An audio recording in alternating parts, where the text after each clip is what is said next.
If you've ever taken my class, you know that I love arm balances. You know that I love inversions. I love just flying. So with this back body strengthening, with this foot to head, I thought it was like, okay, what can we fit in here? What's perfect for it? And it's chin stand.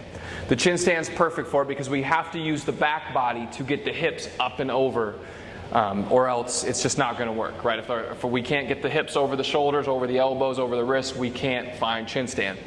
So we need to activate the muscles, which we've already been strengthening with the locusts, with the cobras, with that foot to head in our plank. So what I want you to do for chin stand, we're going to set up just like we did, downward facing dog. Walk the hands in, choke up on your downward facing dog as much as you can. Make it really short. And then big toes together, right leg up. Bend the knee as if you're trying to tap your head, spin your right inner thigh up, and then shift forward to plank. But as you shift forward, I want you to shift way past it. Look as far forward as possible. And then think, when you can't go any further, chaturanga arms. But as you come into chaturanga arms, I want you to lift your hips up. Bring the bottom of your chin down, and then press your right foot forward. Light weight in the chin. You want to be able to lift it up, and then bring it back down. What you see a lot is people don't keep their hips up before they even attempt to lift their legs. So what that looks like is you're here, you come to your chaturanga, and then you bring your hips way down, and I can't get that up. I need to keep the hips high, and then my hips just lift, right? The hips want to lift.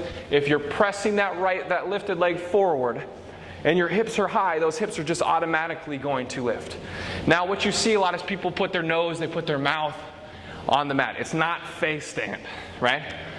It's chin stand. So you're looking at getting underneath on the mat very lightly. It's just there for a little bit of balance. It's not there to weight bear, right?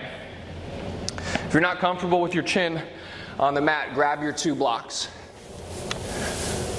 Take your blocks right in front of your middle fingers at the medium setting. And then again, choke up your downward facing dog, shift forward, shoulders to the blocks, and now you can see my chin isn't even down. You can even work this without lifting the legs or lifting the bottom leg. You can work it just to build strength. Okay, so you're going to come in here and just press your right foot forward, feeling your butt, feeling your hamstring, switching, going here.